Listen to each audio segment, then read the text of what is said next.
Bueno, buenos días todo el mundo. Gracias para compartir con nosotros. Hoy día es un día especial porque tenemos una charla que viene de Italia. Es una charla por Dr. Giovanni Denisi. Es un otólogo, neurotólogo bastante conocido en Europa. Ahora es el presidente europeo de la Sociedad de Base de Cráneo. Es director de otolaringología y base de cráneo en la Hospital Pablo Giovanni 23 en el norte de Italia, en la ciudad de Bergamo. Y él estudió medicina en Roma, Italia, y también la especialidad de otolaringología en Roma. Y con esta introducción, yo quiero presentar nuestra profesor de hoy, Dr. Denisi, y puede empezar con una charla muy buena sobre la tema de él. Giovanni. Gracias. Okay. ¿Me escucha? Sí, doctor, lo escuchamos bien. ¿Todo bien? Ok. En primer lugar, me disculpo de antemano para hablar un pequeño español para mí, ma creo que podemos entenderse muy bien. Un agradecimiento particular a mi amigo Richard Wagner por invitarme a esta conferencia y con mucho gusto quiero saludar a todos los amigos y los colegas de Sudamérica. Los hermanos para mí, los hermanos para mí.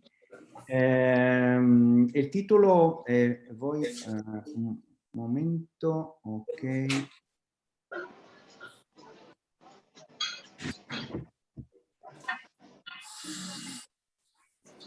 El título de esta charla es la estrategia defensiva en la cirugía y complicaciones de la otitis crónica.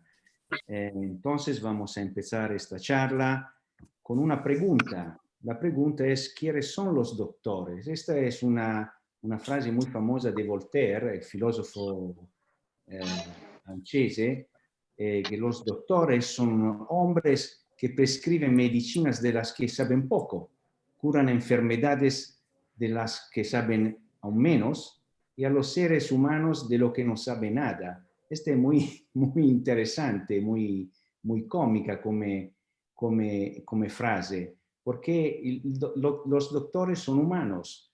Los doctores tienen que hacer una diagnosi y una terapia en todos los casos. Este no es fácil.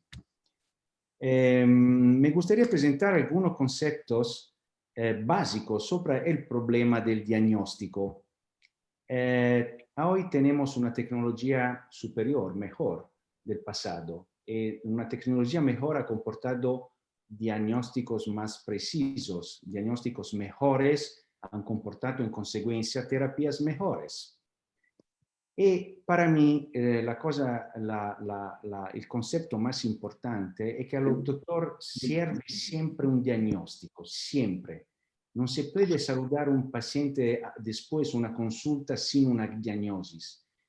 Y por haber un diagnóstico necesitamos de hacer una observación atenta, escuchar atentamente la historia del paciente, hacer una visita precisa, mirar los signos y los particulares que no se convencen. Una decisión terapéutica eficaz depende de un diagnóstico correcto. Esto es un concepto basilar muy importante. ¿Y cuáles son los errores más comunes cuando vamos para hacer un diagnóstico? El primero es basarse en lo que los otros han dicho. El segundo, dejar de lado informaciones que no se entienden enseguida.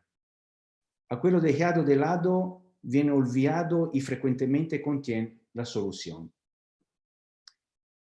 ¿Qué son las faltas de conocimientos? No se ve a quello que no se reconoce, por ejemplo. Positivos 4, ve, ya lo cambiaron. No se corta aquello que no se ve porque no se conoce su forma, su posición, su profundidad. Este es el problema, por ejemplo, de la cirugía del oído medio. Es una cirugía tridimensional.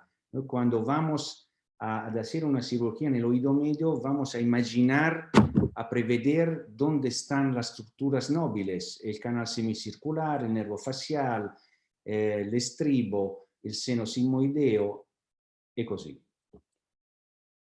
Che sono le faltas de razonamiento. El razonamiento clínico es la base del diagnóstico y en lugar de basarse en el a veces el médico se basa en las respuestas que las pruebas instrumentales y diagnósticas se espera que den. Este es un error, porque no podemos querer a la tomografía computerizada o a las resonancias todas las respuestas. El malestar. Tenemos el malestar cuando tenemos incertidumbre, ambigüedad, no saber qué estamos examinando, no saber qué tipo de problema estamos tratando. El médico será incline a llegar a un diagnóstico o a una etiqueta diagnóstica y a distorsionar el propio razonamiento en el intento de probar a sí mismo y al paciente qué es lo que está sucediendo.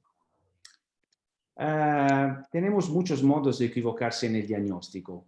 El primero es una anamnesis incompleta, una historia incompleta. Tenemos que escuchar al paciente un poco más que 10, 15 segundos. Después vamos con la primera pregunta al paciente.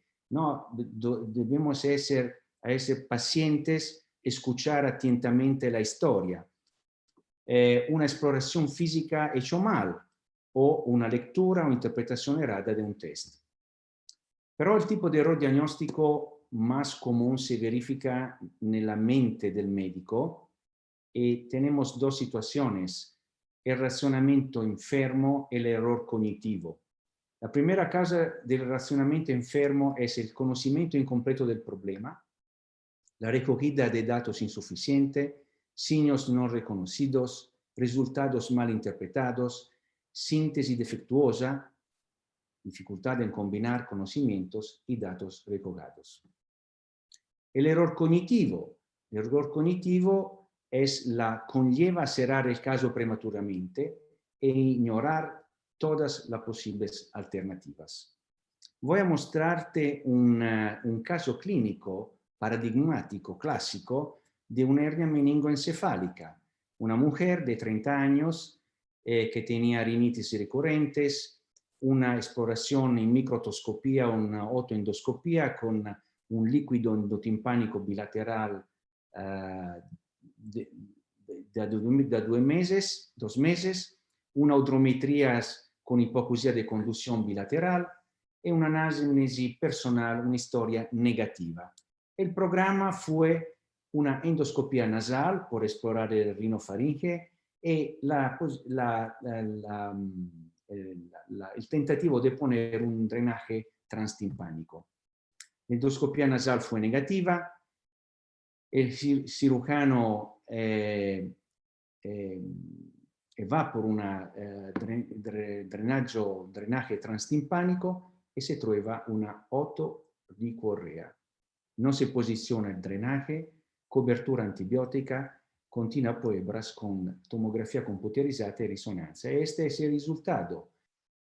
Tenemos una solución de continuidad en el tegmen a la derecha, es muy clara, y este es el resultado de un dato anamnéstico erróneamente trascurado, porque el paciente tenía un trauma craneal en la infancia. Aquí tenemos la dehiscencia ósea del tegmen y la resonancia magnética conferma el diagnóstico. Aquí vemos la herniación del tessuto cerebral nella mastoide. E il paziente fu trattato con una plastica del tegmen per via combinata transmastoidea e della fossa cranea media. Vamos un poco più in profondità nel problema della cirugía difensiva. ¿Qué significa y por qué se hace por ejemplo, una cirugía de revisión. Hacemos una cirugía de revisión cuando una operación cuyo objetivo es el de modificar una situación anatomoquirúrgica que produce instabilidad. Es el ejemplo de una tímpanoplastía que tiene mucha secreción, una secreción crónica del conducto auditivo externo, de la cavidad, y no satisface el resultado esperado, o un insatisfactorio resultado anatómico o funcional, un empeoramiento de la calidad de la vida, o complicaciones degenerativas, una parálisis del nervio facial, una labirintosis, un estado séptico y complicancias varias. La pregunta fundamental en la cirugía defensiva es de qué nos tenemos que defender. 4 son los factores: de la patología, primera, de las situaciones imprevistas, de las situaciones predecibles y del abogado. Este es el más importante para mí, porque tenemos en Italia una percentual de conflicto médico-legal absurda, increíble. ¿Qué es la attitudine defensiva? La defensa, y esto es muy importante, es el concepto basilar de esta charla, la defensa presupone una situación en la que se ya ha verificado el evento, que no se pone en situación de tener que afrontar las consecuencias del mismo, imprevisto o desfavorable que sea. Afrontar el evento significa tener que tomar decisiones rápidas en las que el espacio crítico se reduce. La mejor manera de cambiar esta actitudine es cambiar da una actitud defensiva a una actitud preventiva. Preventiva o por un problema de patología o por un problema médico-legal. Este es un artículo, es un trabajo histórico de Kinney, fu pubblicato nel Laryngoscope del 1980 e il titolo era la Defensive Chronic Ear Surgery, la cirugía defensiva dell'otite cronica.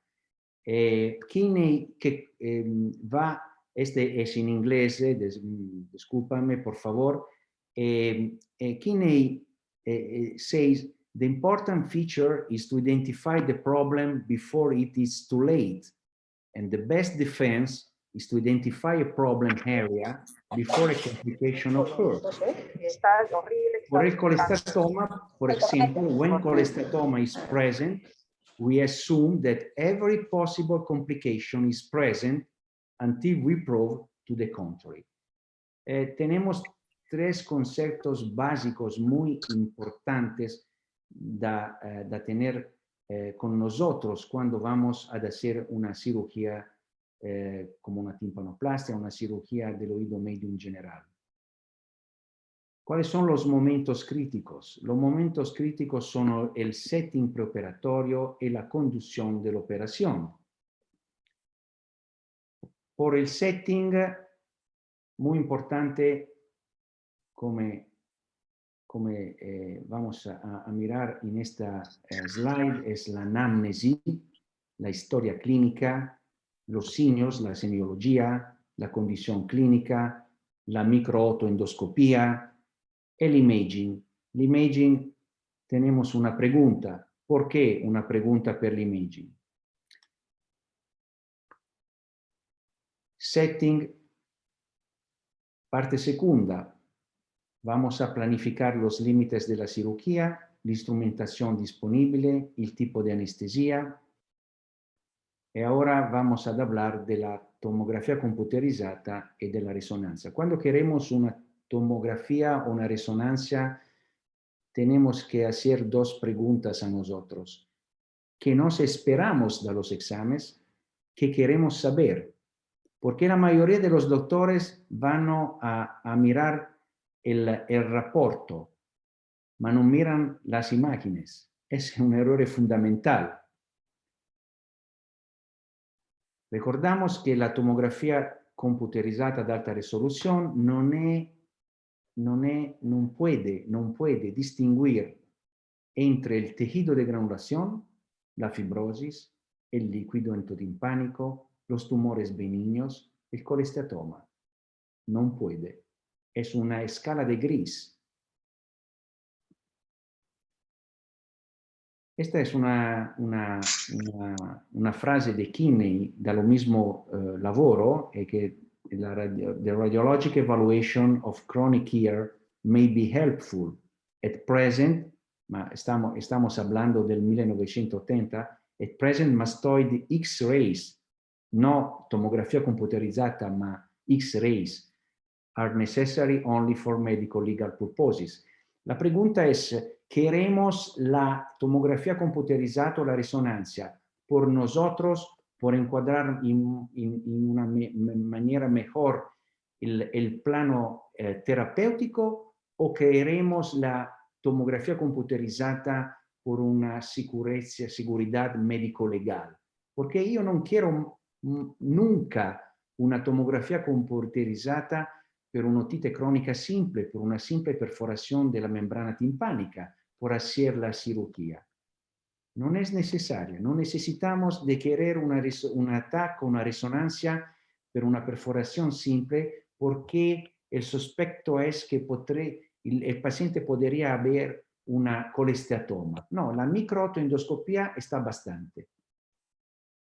¿Cuándo vamos a querer la tomografía? Cuando tenemos una historia positiva para colesteatoma, o cuando tenemos una otorrea sin remisiones, o cuando tenemos en el área temporal un dolor referido, una cefalea sin remisión, fiebre.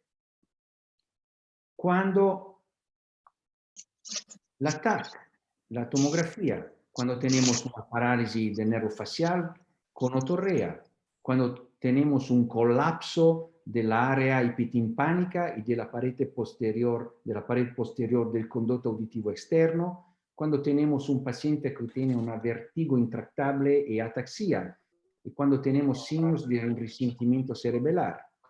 Este es un ejemplo clásico, una otomastoidite que está con un acceso cerebelar. Este es un clásico. El paciente tenía una sintomatología de otorrea intrattabile, de un dolor, ataxia, insomma, entonces los síntomas clásicos de una situación muy complicada. ¿Cuándo vamos a querer la resonancia? Para mí, solo en casos per un diagnóstico dudoso de residuo, y tenemos que hacer una técnica de difusión DVI no ecoplanar especificada y que puede ser positiva en el 95 y 98% de los casos. Esta es la metódica estándar a hoy por identificar en el follow-up del paciente con colesteatoma si tiene o no tiene un residuo. No tenemos que hacer un segundo tiempo, un terzo tiempo, una exploración. La resonancia ecoplanar, no ecoplanar es bastante. Este es un capítulo muy delicado, la lesión iatrogénica del nervio facial.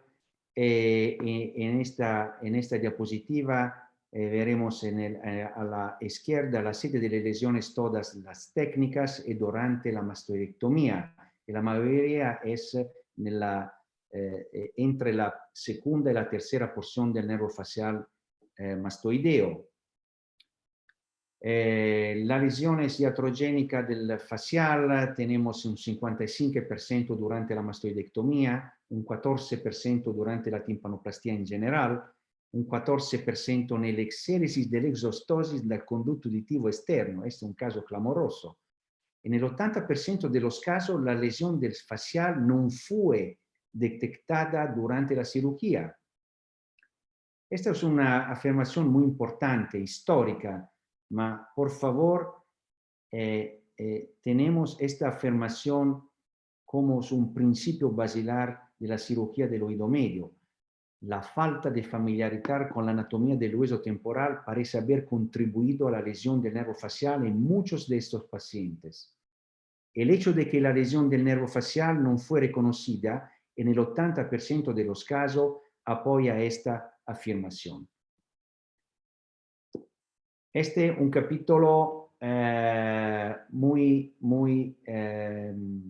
difícil Difícil porque tenemos muchos artículos in cui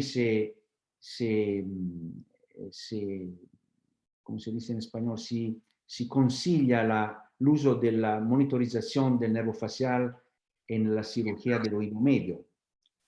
La monitorizzazione del nervo facial en la cirugía del oído medio sirve más para acercar el cirujano, el abogado, que para obtener un buen resultado quirúrgico.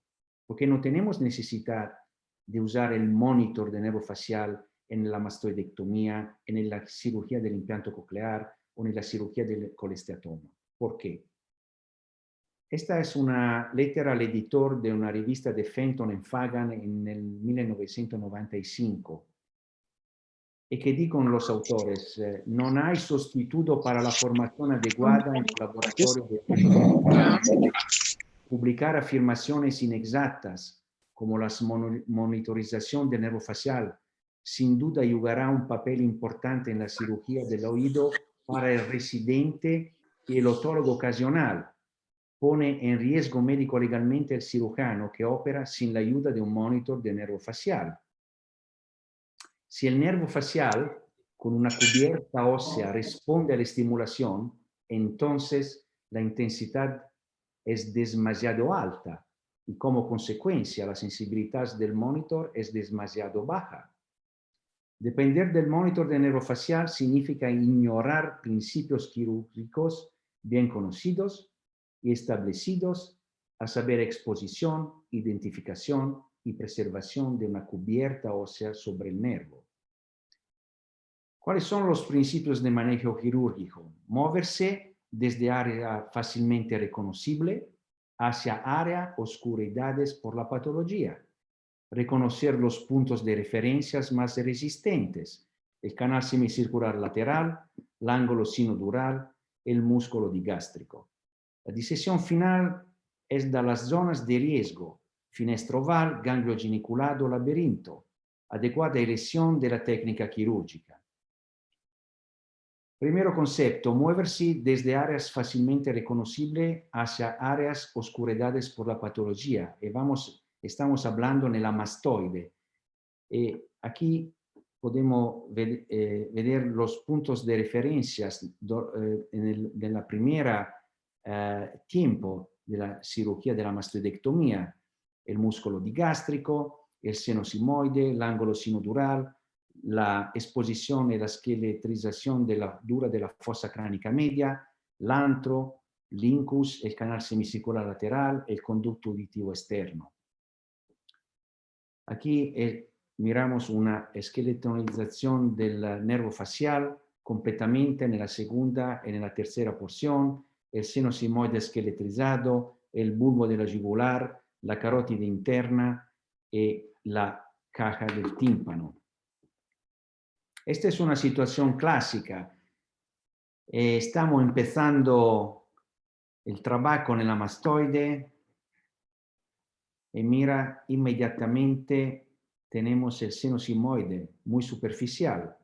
Esta es una cirugía por un colesteatoma. Este es un problema, porque una lesión del seno sigmoide es un problema. No es un problema crítico, ma es un problema por un cirujano, un principiante, por un residente. Quindi ponemos mucha atención a los instrumentos. Si tú vas a mirar el tamaño de la cabeza de la fresa y la distancia de la cabeza de la fresa dal seno sigmoide y la cabeza de la fresa dall'antro y de la pared posterior del conducto auditivo externo, son todos movimientos críticos en esta fase.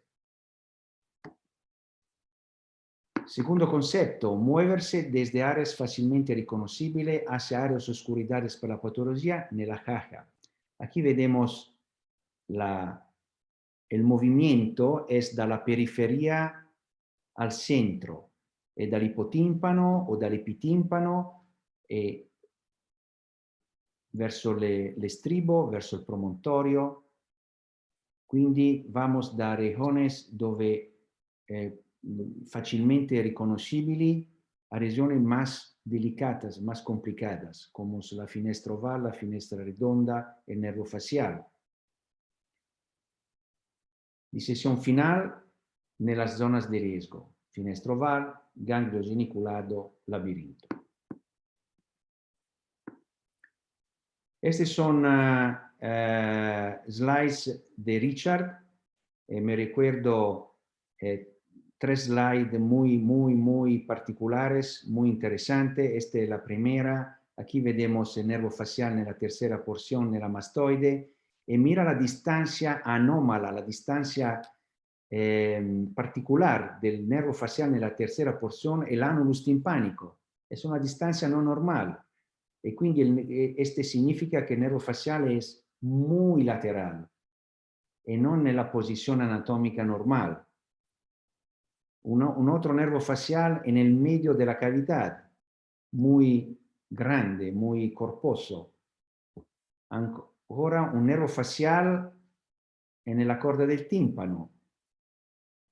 Esta es una situación muy pericolosa por una timpanotomía explorativa o una quirurgia de la perforación de la membrana timpánica. Aquí el nervo facial en el medio de la membrana timpánica.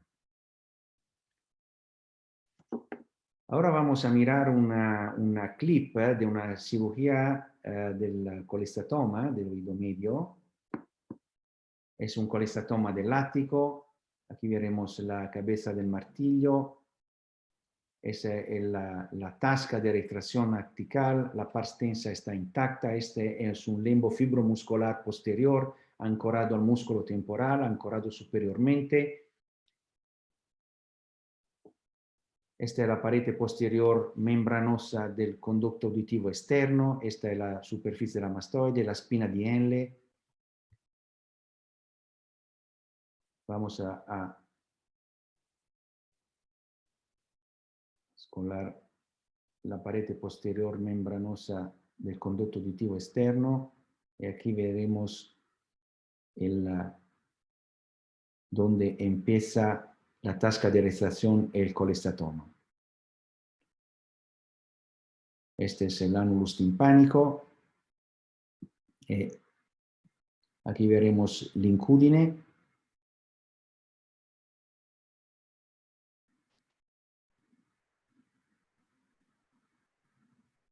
Empezamos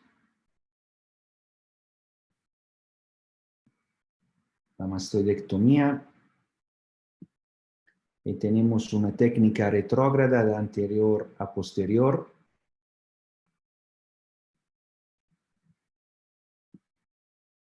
Vamos un poco más adelante. No tenemos la necesidad de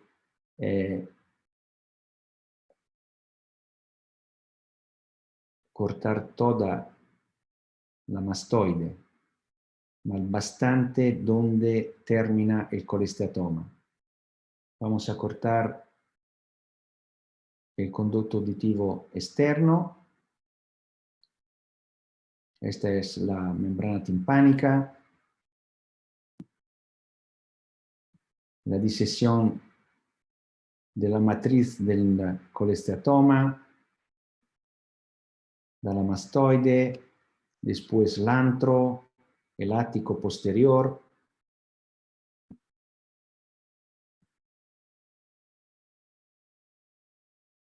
Aquí tenemos el cuerpo del yunque.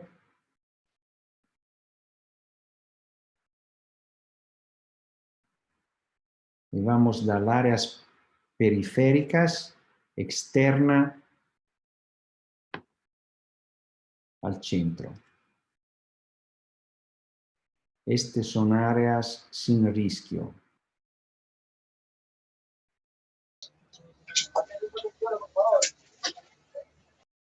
Cortamos la cabeza del martillo por controlar el ático anterior. Y tenemos un poco de matriz a nivel de la finestra oval. Vamos bajando la pared posterior del conducto auditivo externo.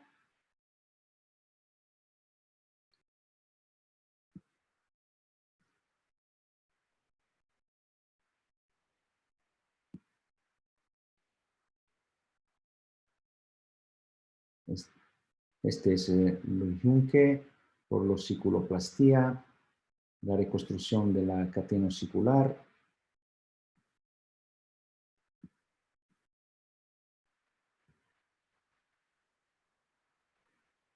Y terminamos con la reconstrucción con la fascia temporal.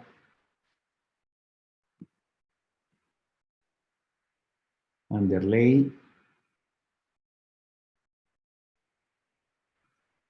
Y vamos por la obliteración de la mastoide con el músculo temporal, con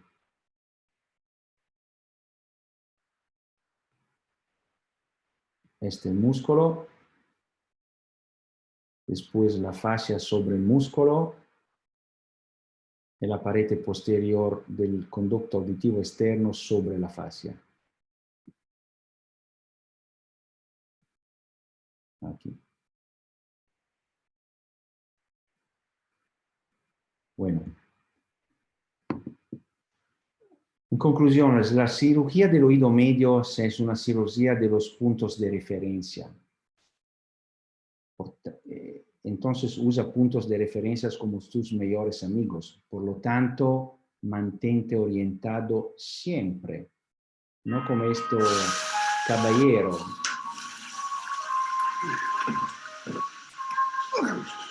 Está haciendo una sauna. Tiene las hierbas.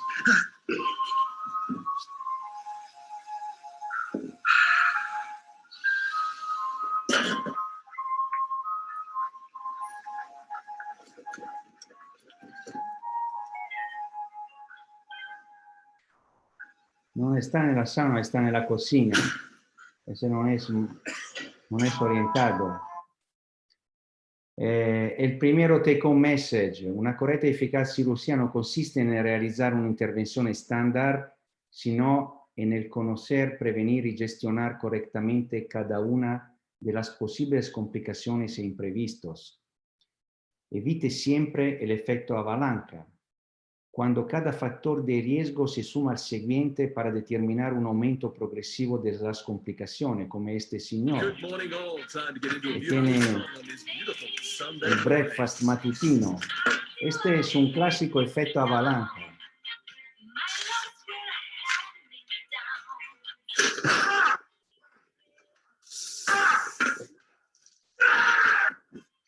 Get your free pocket-sized St. John Ambulance First Aid Kit and basic first aid guide, because you never know when you're going to need it.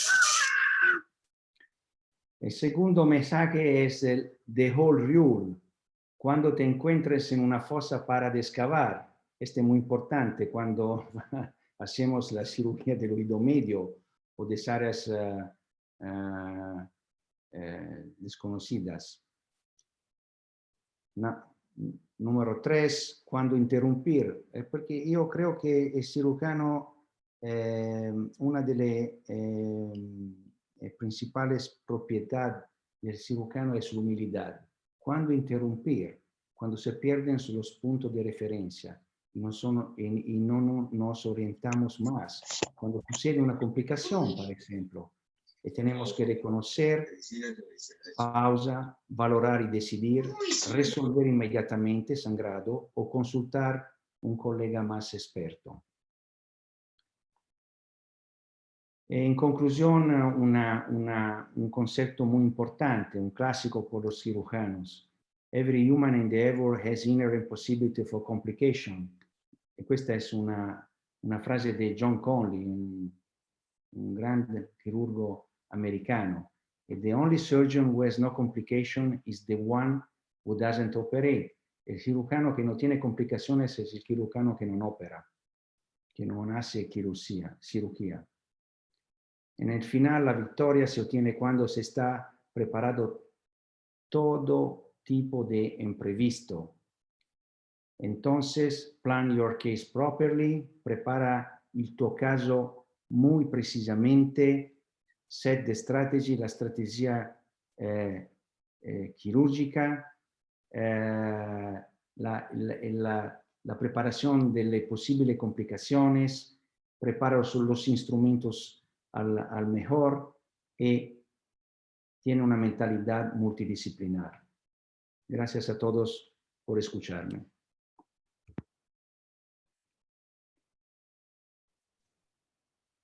Muchas gracias, profesor Danesi. Muy interesante la charla de hoy, es bastante educativa, de manera que las personas de repente que estamos empezando o los que estamos en un nivel intermedio, poder aprender y tener un poco de cuidado al planear los casos, al elegir qué tipo de estudio necesitamos para iniciar una cirugía. Y también poder apreciar en el caso de Latinoamérica que el equipo con que contamos en nuestros hospitales, ¿verdad? Que no necesariamente necesitamos equipos con mucha tecnología para poder realizar cierto tipo de cirugía.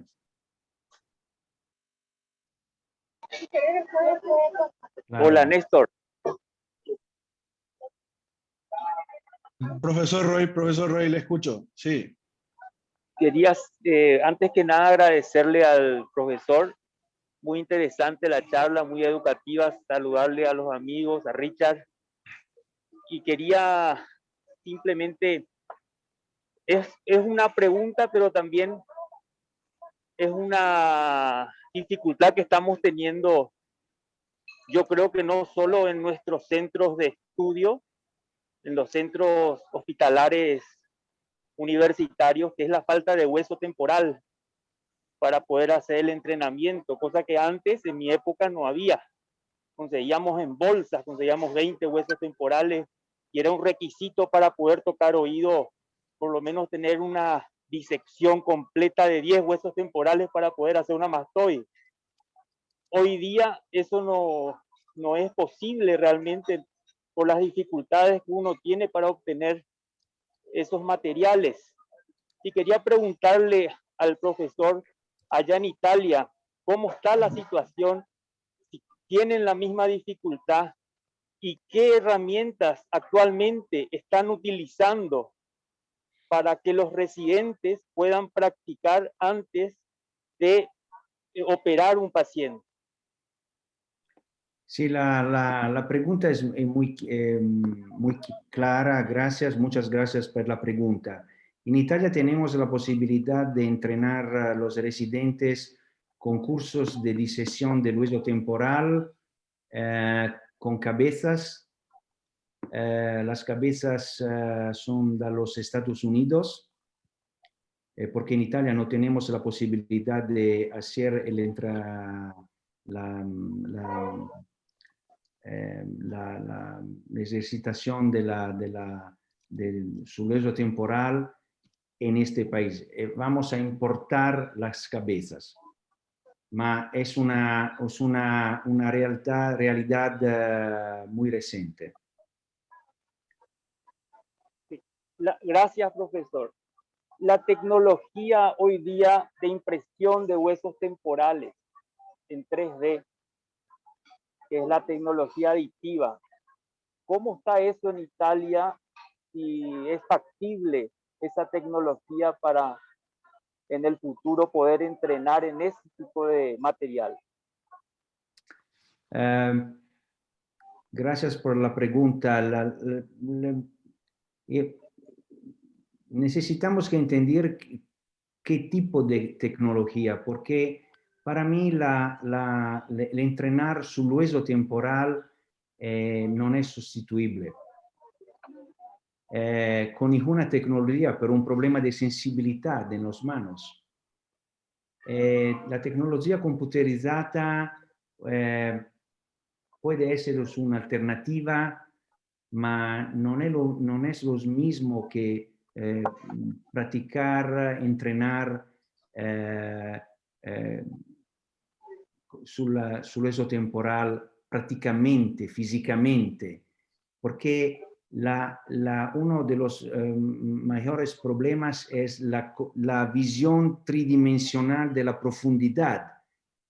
Ninguna tecnología puede hacer esta mentalidad, esta visión del hueso temporal. La visione è tridimensional, microscópica, endoscópica non es tridimensional, es bidimensional, ma por entender la profundidad y la posición de la estructura nervofacial, los canales labirintos, necesita entrenar su hueso temporal. Para mí es fundamental. Muchas Profesor. gracias. Profesor Danesi, ¿y qué piensa usted de los modelos impresos en 3D, 3D printed models, para el entrenamiento de los residentes? Puede ser bueno, es un bueno.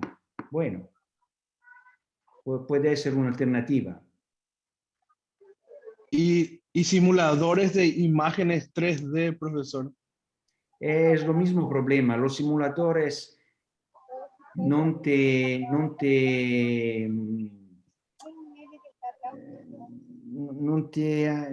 danno la posibilidad de sviluppare la sensibilità de las manos con La sensibilidad.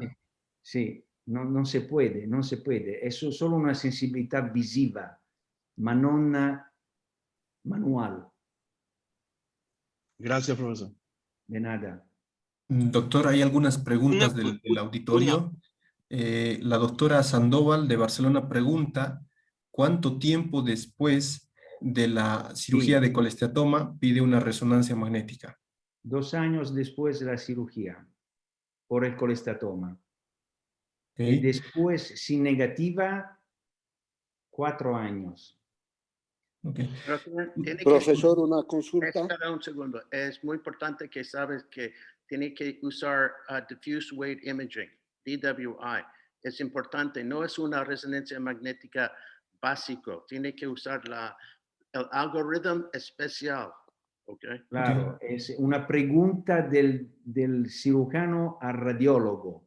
Necesito de esta configuración particular que se llama difusión no ecoplanar. No ecoplanar. La especificidad es del 95 y 98%. Hola, Giovanni. Profesor. Gracias por la respuesta. ¿Cómo estás? Bien, ¿eh? Me alegro de verte. Todo bien. Sí. Gran placer. Antes no podía, la he escrito en el chat porque estaba durmiendo a mi hija, que la estaba poniendo a dormir y estaba escuchando con el auricular mientras ella se dormía y he escrito la pregunta. Pero gracias, un saludo. Gracias, maestra. Mucho gusto. Chao. Igualmente. Chao. Profesor Giovanni. Doctor del Carpio tiene una pregunta. Buenas tardes, doctor Giovanni, doctor Richard.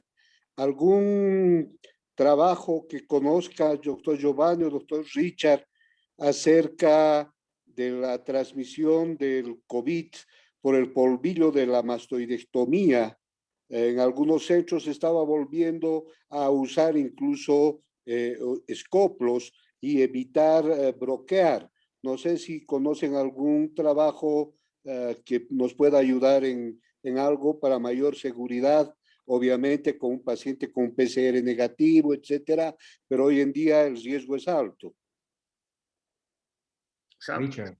Bueno, lo que pasa es esto. Antes de la cirugía, el paciente tiene que tener prueba y estar negativo, ¿ok? ¿Entiende? Y tiene que estar secuestrado en casa hasta que toma la prueba. El paciente viene al hospital, tiene la cirugía, tiene que tener toda la preocupación, ¿ok? Con pacientes que tienen igual como SIDA y todo. Tiene que usar máscara, guardar los ojos, etcétera, etcétera. Pero si no tiene COVID positivo, no van a tener COVID en el mastoid. ¿Okay? Es obvio que los pulmos de la fresa y todo va a pasar por el ambiente del quirófano. ¿Okay? Pero si el paciente está negativo, no tiene que tener preocupación, además de un poco más, ¿cómo se llama? Un poco más, shit, help me. Richard. Say it in English. Say it in English and I can. A little more security before you operate. Yeah. Ok. Un poco más de seguridad antes de Gustavo, la intervención. Gustavo, en mi hospital tenemos dos tipos de quirófanos. Quirófanos por los pacientes COVID declarado por las emergencias o paciente gris. No sé, porque por una emergencia tú no tienes tiempo de hacer la prueba con el test, mas necesita de operar el paciente.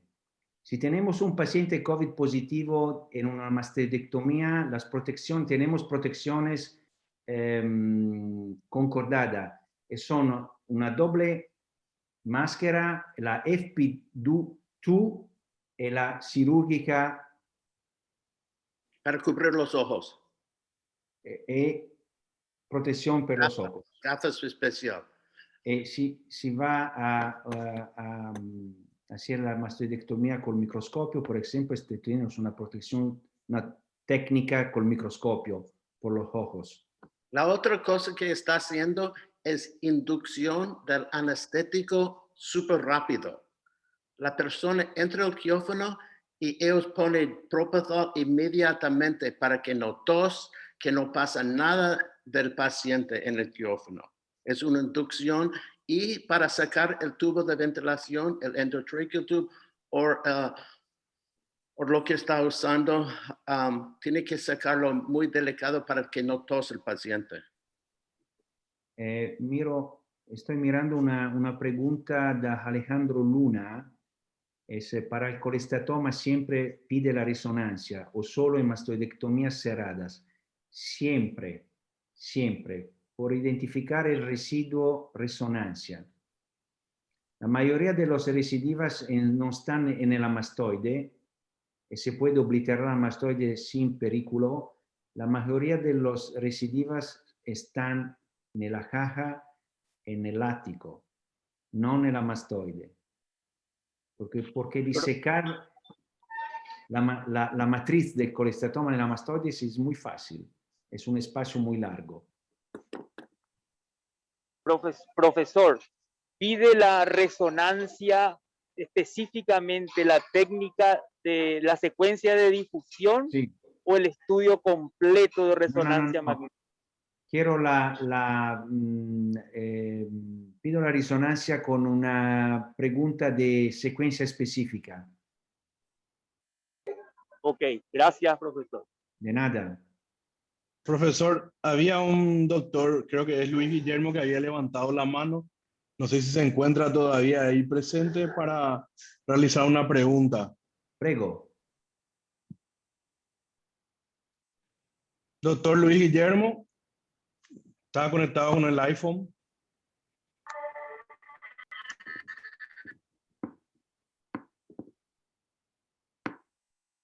Bueno, parece que no está ahora.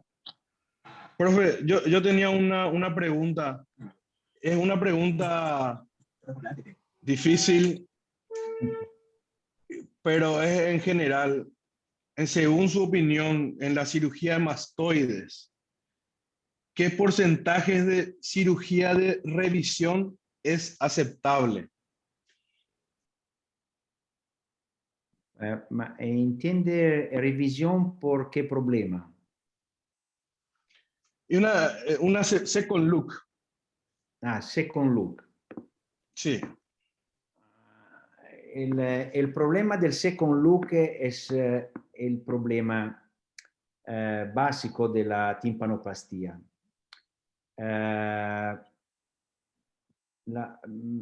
El second look, usted necesita del second look si tú vas a hacer una timpanoplastia cerrada. Este es un clásico, es un concepto basilar de la timpanoplastia cerrada. Second look después un año para reconstruir la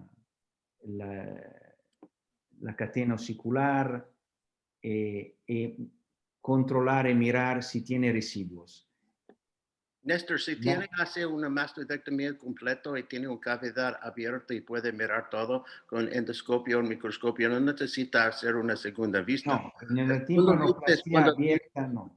El segundo vista es para lugares que no tiene vista especialmente como Giovanni dice, cuando tiene un cavidad, cuando hace un tímpano, hace un clestitoma del oído medio, ha tenido un clestitoma, ya está cerrado, escuchando. Este tiempo es para segunda vista. Con la resonancia magnética, con diffuse weighted image, ya no tiene que hacerlo, ¿ok? Pero antes, especialmente en los Estados Unidos, haciendo un montón de segunda vista porque gana dinero de la seguro, ¿ok? Es una locura, pero, ¿entiende? Ok. Sí.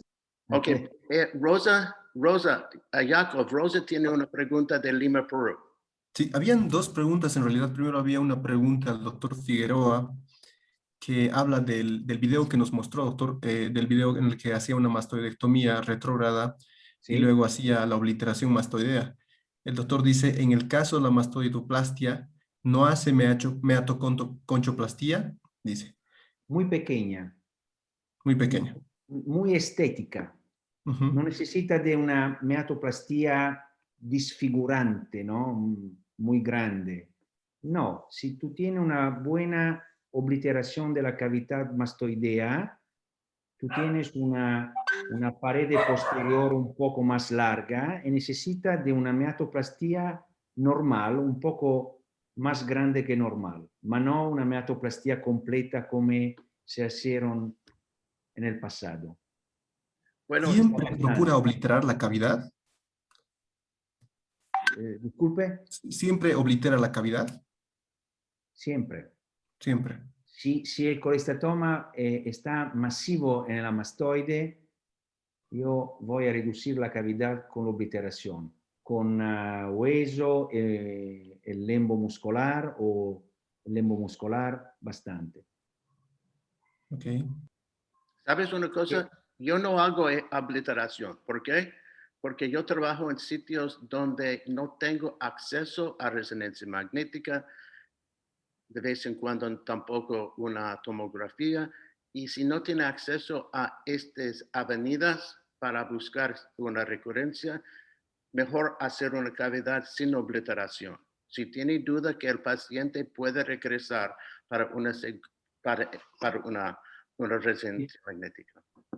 Claro, claro, Richard, entiendo muy bien, pero el problema de la recurrencia, la mayoría de las recurrencias están no en la mastoide, ma en la caja, per cui entonces la obliteración es una fase bastante segura por el follow-up.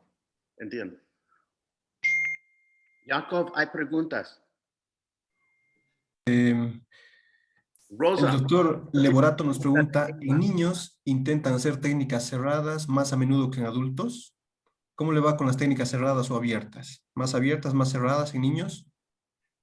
En los niños, yo creo que el problema no es cerrada o abierta. Es claro que tú puedes siempre hacer una técnica cerrada por todos, niños y adultos, o lo mismo con una técnica abierta por los niños y los adultos. El problema, la diferencia está en esto.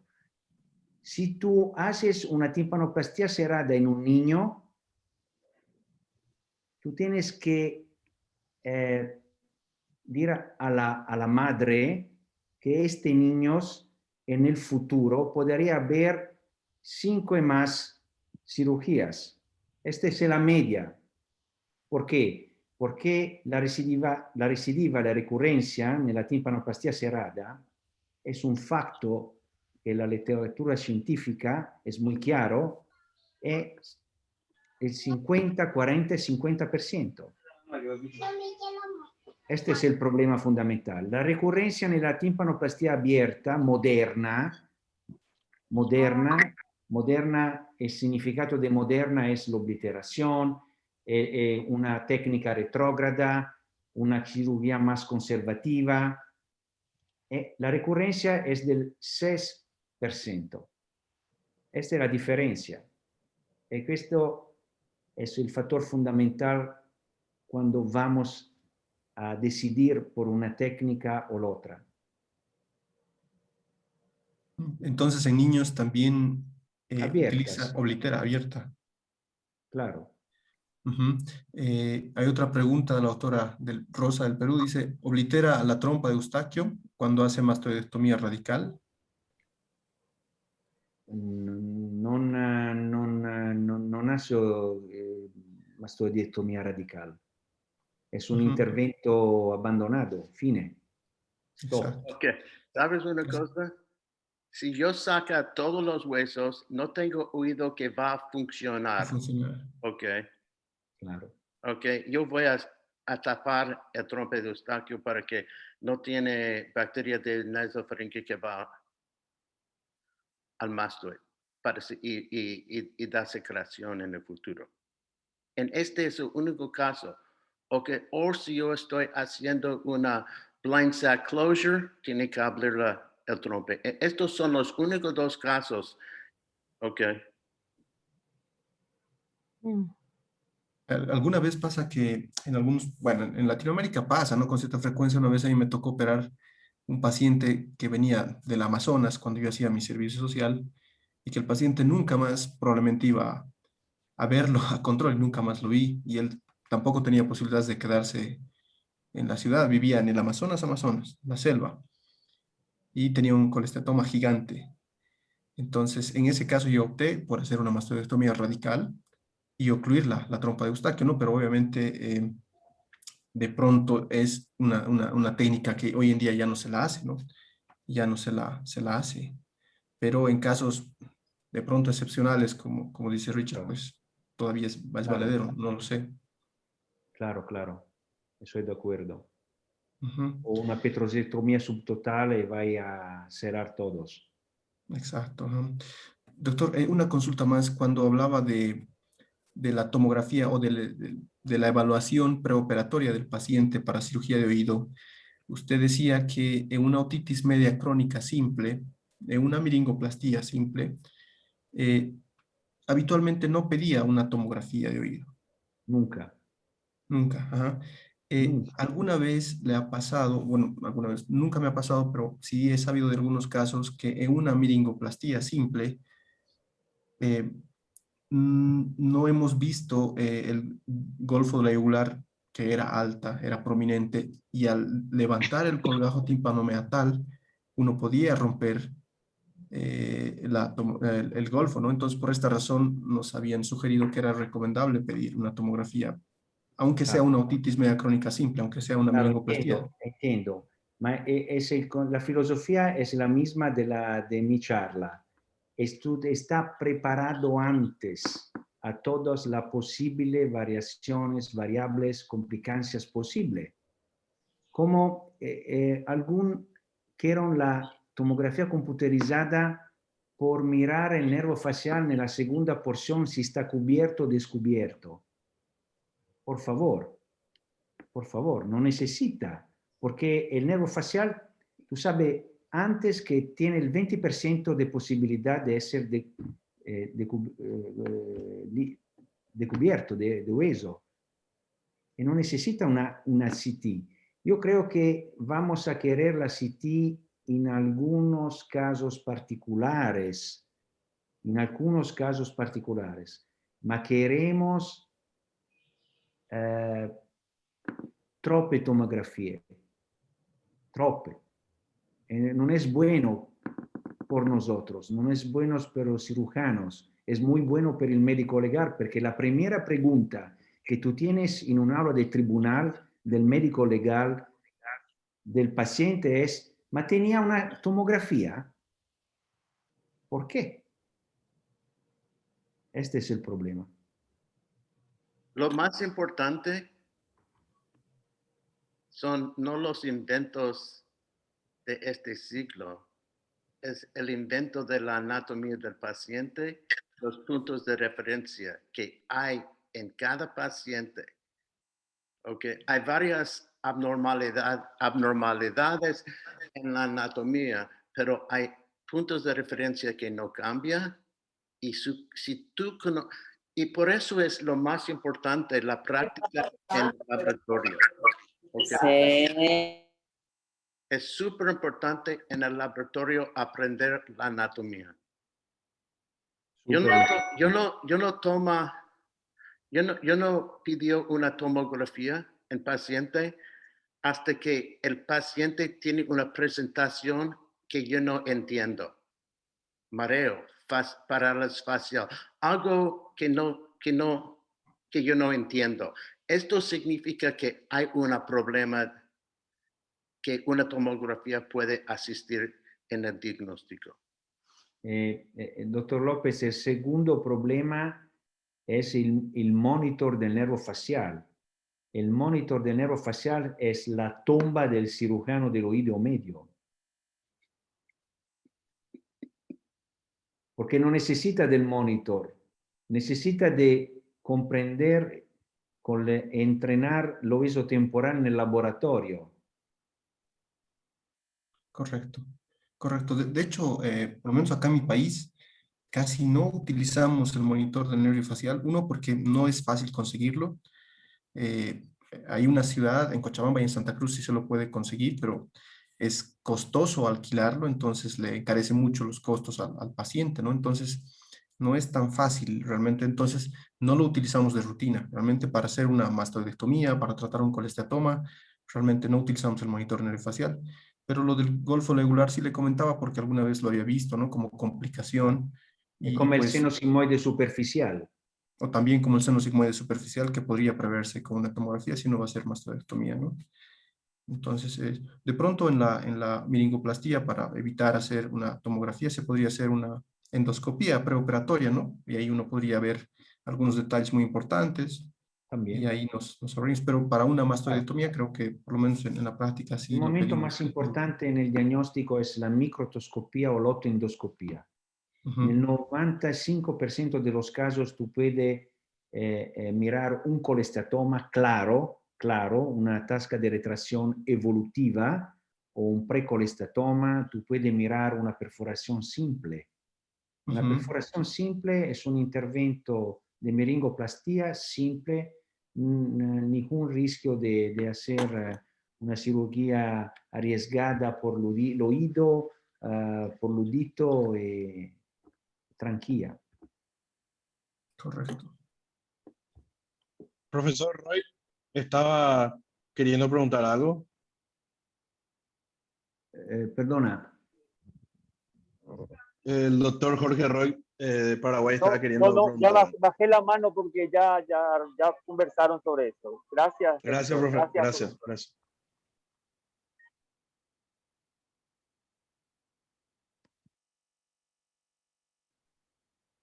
Creo que no hay más preguntas del auditorio. No sé si alguno de los presentes más tuviese alguna pregunta para el profesor.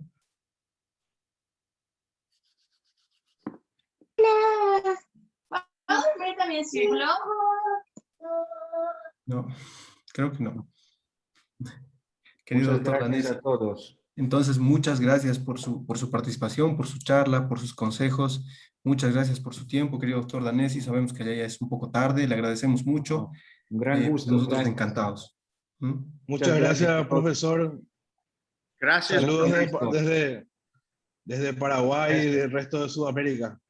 Un abrazo, Richard. Un abrazo a todos los amigos de Paraguay. Otra cosa, la próxima charla va a ser en 2 semanas, va a tener noticias sobre esto y últimamente vamos a poner un canal de YouTube en español con las charlas de la semana pasada y con esta charla de Dr. Danesi para que todos puedan verlo. Cuando tengo la página listo, yo voy a poner la página en el WhatsApp para que todo pueda mirar si quieres. ¿Ok? Gracias, Richard. Gracias, Richard. Muchas gracias a todos. Ay, Richard. Ay, Néstor.